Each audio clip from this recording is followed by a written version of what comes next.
Hi everyone, my name is Sharon Brown. I'm a cycle rep for AIDS LifeCycle, and I created this little workshop here based on my successful campaign at Fundraising for the past 2 years doing the ride. So I thought I would share some of my ideas with everybody, and there's quite a few people that can't make the workshop, so I decided to videotape it. So bear with me, this may not go 100% smoothly, but hopefully you'll get the information. So the first thing you need to know is how to set up your page. You want to access your participant center at AIDSLifeCycle.org, and it's going to ask you for a username and a password. So your username is usually your email, and if you don't remember what the password was that you set up with when you registered, your cycle rep can reset that for you. So not a problem, just contact your cycle rep. And you want to go in there and you want to personalize it. So I'm going to show you real quick what I'm talking about. We're going to go into AIDSLifeCycle.org. Oops, I'm going to log out so you'll see. So username, password, and then log on. Okay, now see where it says welcome Sharon. So it's going to say welcome whatever your name is. You're going to click on your participant center. Now, in your participant center, this is where it's going to show the goal that you have set, which you can change. Now, it's $3,000 minimum to ride the ride, but I tell everybody to set your goal at least at $5,000. I would prefer everybody set it at $10,000. The higher your goal, the quicker you're going to reach that $3,000, and also the more money you're going to raise. People will go to your page and they're going to see that goal, and that's basically what's going to dictate how much they donate. So if my goal was $3,000 right here, and I'm already at $2,100, you know, somebody's going to go on my page and they're going to say she's going to get that. I'm just going to give her $20. But since I've got a $15,000 goal, they're going to probably donate $100, hopefully. So this page is going to tell you how many days are left. This is also a page that you can do emails from. We're going to come back to that in a second. We're going to talk about your link right now. So you're going to click on personal page. So right here is my URL. That's the same for everybody, tofighthehiv.org/go/to/ and this is Sharon B, which is I personalize it. So you can go right here to URL settings, and it's going to leave that open so you can type in whatever you want to personalize it. Your first, last name, whatever nickname you use, just hopefully it's something that is not already used. So right here, this body right here is what I have written. So it's already got something in there. It's already put in by AIDS LifeCycle. So you want to erase that message that's put in there and make something more personal. Tell why you're doing the ride, whether it be because you lost a close friend, or you're just really passionate about this organization, or it's just for the personal victory. So you want to put your own personal message in there, and then you want to add a photo. You can add a video also, a fun photo of you and a bicycle, something fun. And sometimes the pixels are a bit large, so if you don't know how to change that, you can send a picture to your cycle rep and we can change that for you. Okay? So let me see where we're at here.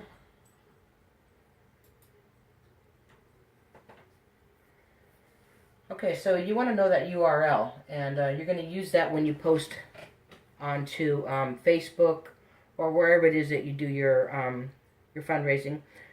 For me, I did a lot of emails, but I would say 80% of my fundraising came from Facebook posts. I post all the time. Okay? So when you post your link on social media, it's going to pop up the AIDS LifeCycle logo. So I'm going to show you right now what you want to do to avoid repetition. So we're going to go right here, and I'm going to highlight my URL, right-click copy. Then I'm going to go to Facebook, and I'm going to write a message here, whatever. Oops, I'm a terrible typer, you have to forgive me.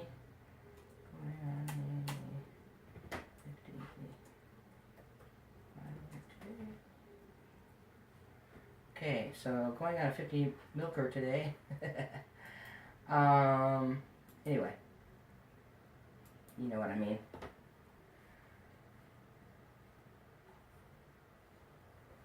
And then you're going to come down here. Then you want to put something better than that. I mean, I'm just giving you an example right here. You want to say, I'm doing a crazy training ride today. There's a hill that I've never climbed, twice as many miles as I've ever done.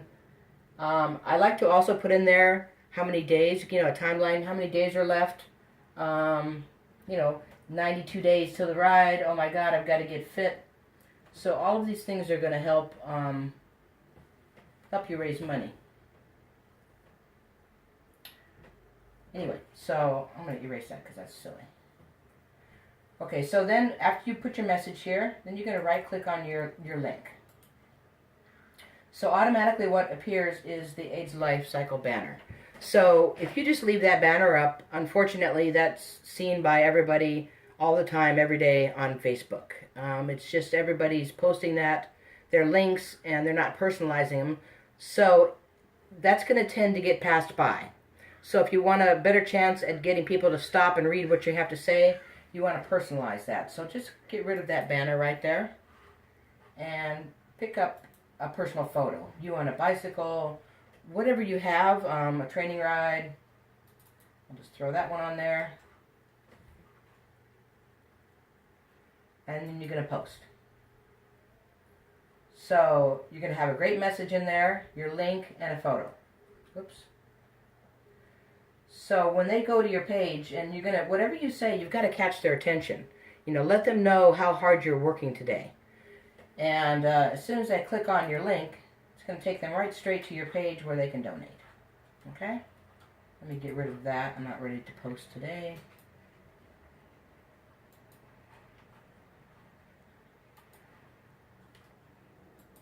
Okay, so there's that. So let's go back here.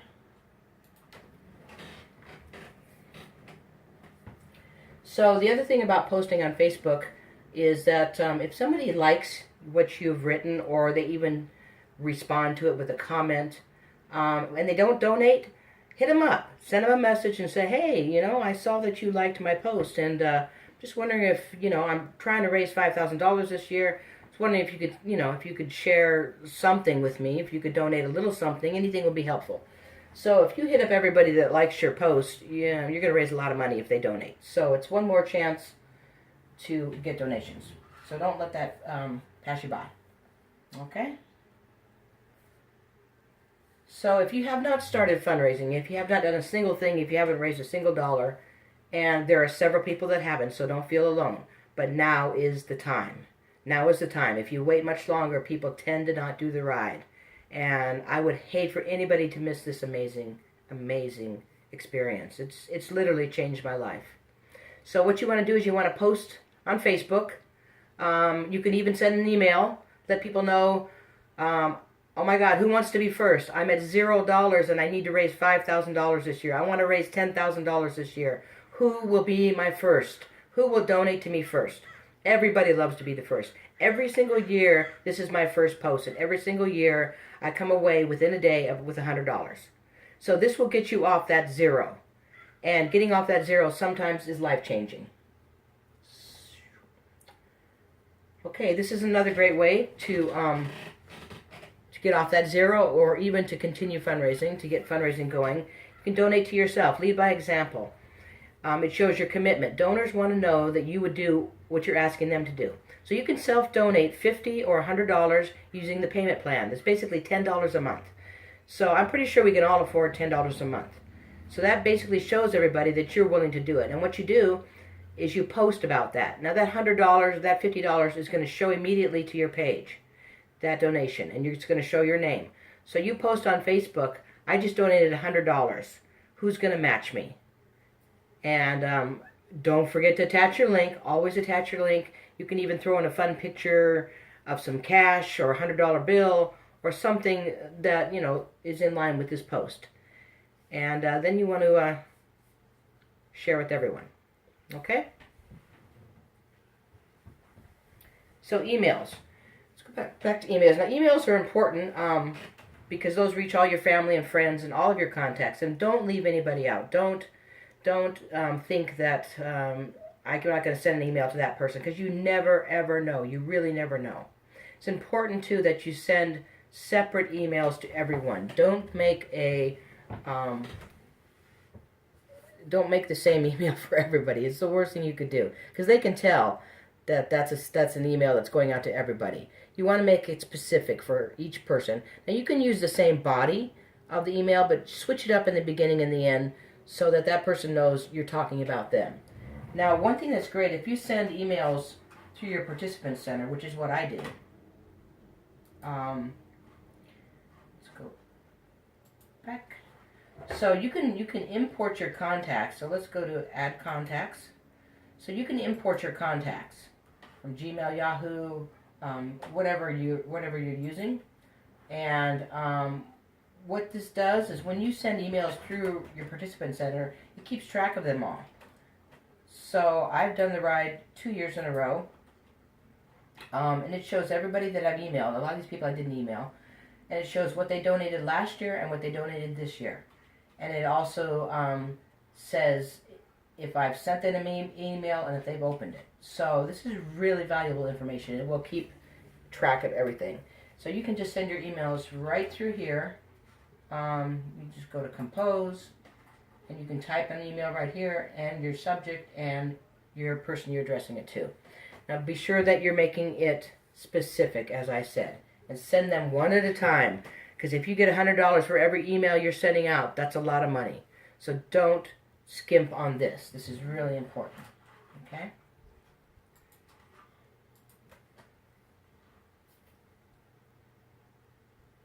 And the one thing that I like to talk about is because I think a lot of people are hung up on the fact that I hate asking for donations.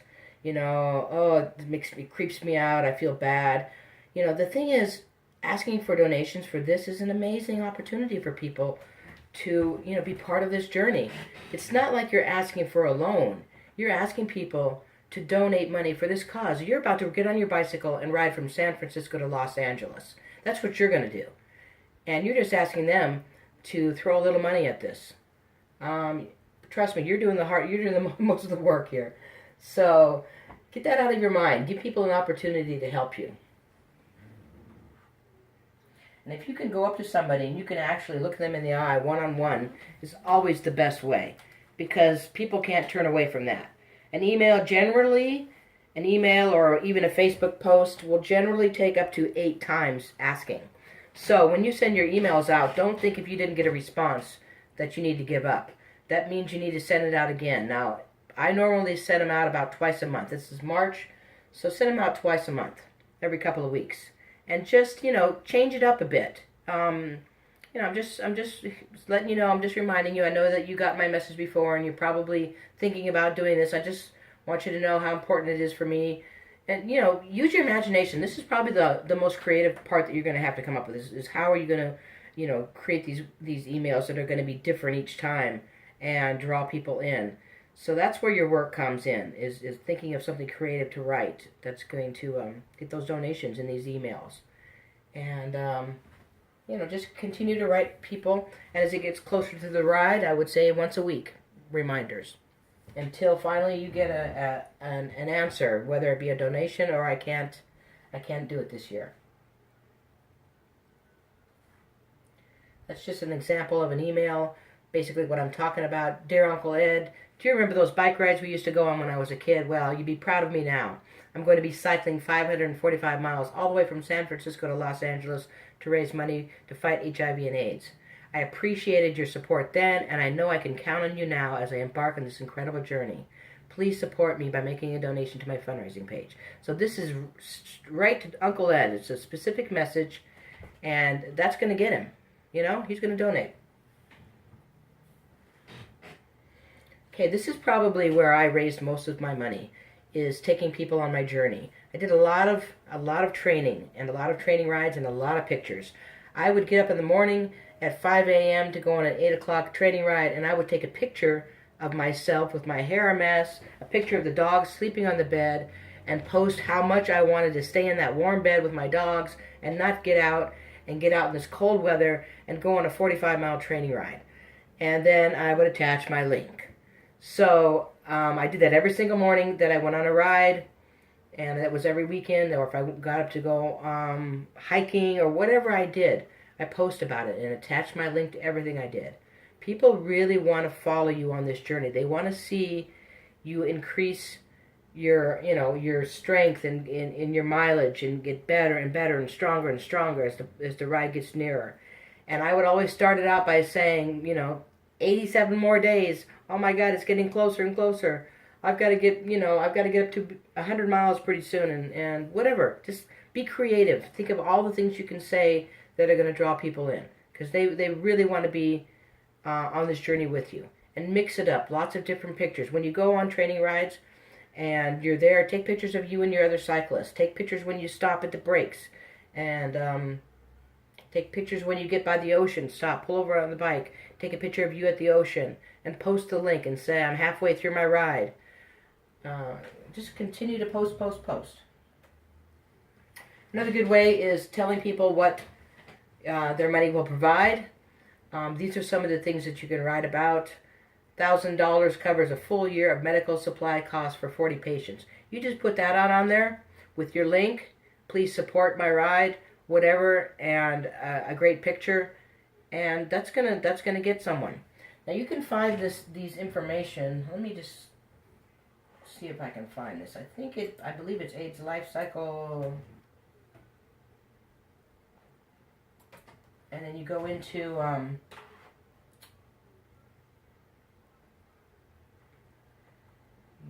photos, and you go into the albums. You can scroll down here until you see that image. Where is it? Maybe I'm giving you wrong information here. Here we go. So all of these images are here that you can just basically click on and save it to your computer and then use it later as a fundraising post.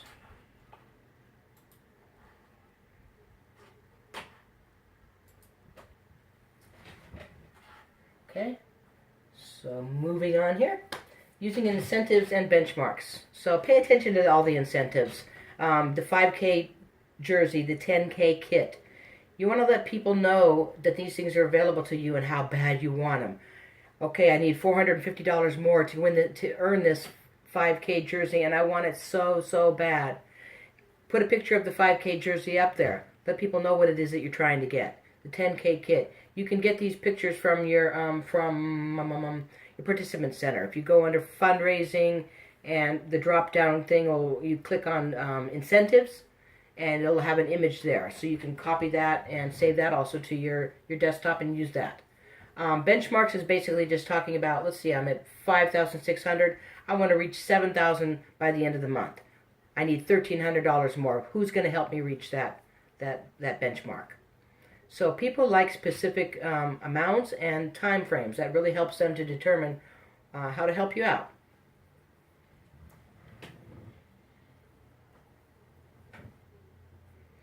Okay, using your talents. Just think of all different creative ways. What do you do that you can make money for and turn that money into fundraising? Can you cut hair? Can you bake? Can you do taxes? Can you drive? Can you babysit? Last year, I advertised, because I'm an accountant on the side, so I advertised that I would do your taxes for $50, a $50 donation. So that's basically just basic taxes. I mean, probably taxes that anybody can do. But the fact is, people like to get something for what they're donating sometimes. Even if it's a muffin that you're baking, you're doing some baked goods, and you're going to charge them $20 for that muffin, but it's $20 to AIDS LifeCycle, but they're going to get a muffin too. There's something about that it makes people feel good. Or even just, suggested donation. Suggested donation means it's up to them to donate whatever they feel like, and you're going to give them, this brownie or whatever for a suggested donation. And that really helps when you do suggested donation, because that gives them an opportunity to maybe bring out their checkbook. And remember to post pictures of everything that you do and your success, and thank people. Thank you for your donation. Always thank people if you're on Facebook. And you always do want to send them an email. You can call them too. Send cards. People do that. Send thank you cards, which is really a nice touch. But publicly thank people. And when you publicly thank them, you want to attach your link because other people are going to see that other people are donating. And that might inspire them. Publicity stunt. This is just something that I think is fun. You just have to think of surprising, exciting, unexpected things that you can do for donations. Promise to do that thing for a large donation or a fundraising benchmark. So what I'm talking about is like I saw one of my cyclists this year offered. He offered for you can choose whether he had this fantastic handlebar mustache. So he said, okay, I can cut it or save it. Your choice. So everybody give me a donation, and then you select whether you want me to save it or cut it off. So he raised, I think, $450, and then when he chose which I guess he pulled it out of a jar or whatever, and he selected save it. So he didn't even have to cut his mustache off, and he raised $450. But I think that's a great idea. My team last year did calendars, X-rated or let's say R-rated calendars, which sold really well. So sometimes it's difficult when you try to bring the whole team in on it because you end up having to share the money. But there are some creative ways. My favorite thing was my tent mate last year and her close friend, Joey, decided to post that he would cut and dye his hair in any fashion you wanted him to for $1,000. So that's a lot of money. But he said, okay, send me a picture. I'll replicate that picture for $1,000. Well, guess what? He got that $1,000, and this is what he did. So the fella on the left side is the picture that was sent to him, and the guy on the right is my friend Joey. So later on, he dyed his hair, and that's what he got. So he had to go on the entire ride, the 7 days, with that horrible haircut. But he raised over $7,000 that year, so nobody's laughing. Okay, so turning a milestone into money. I'm referring to basically birthdays, anniversaries. Sometimes you can have an event if it's around a milestone. I mean, we don't suggest that you do fundraisers because oftentimes they're too costly and you end up not making a lot and it gets frustrating and you put in a lot of work. But if you can tie it in with a celebration that you're already going to have a party and maybe throw some burgers on, see if you can get a drag queen to perform, and do a suggested donation of $20, $30. And there again, the suggested donation. Now, when I did my fundraiser for my birthday, I made sure that I had a table that was set up right as people walked in with a container with a slit in it so that they could drop the money. So there was no way anybody was going to walk by that without seeing suggested donation $20. And this allows them, again, to donate what they want. Most of the time, people will donate more. I think seldom, unless somebody really can't afford it, will they donate less. And most importantly, when you do have these events, take the time to turn down the music and get up there in front of everybody and make an announcement. Talk about the ride and why you're doing the ride and why you're passionate. And talk about this amazing organization that saves lives. And see if you can't get someone to pull out a checkbook. So I think that might just be about it. Yep. So basically, just think out of the box. And most importantly, have fun. It's a lot of fun. This ride is gonna change your life, and it's the most amazing experience. And fundraising for me is amazing and fun, and I love it. And when you get those emails that said you've got a new donation, it feels so good. The thing I didn't mention in the beginning was my first year in 2014, I raised almost $7,000. Last year in 2015, I raised a little over $12,000. So if you're wondering if these tips work, well, I think that answers your question. So I hope you guys have a great training season, and I hope your numbers go up. And look forward to seeing you out on the road.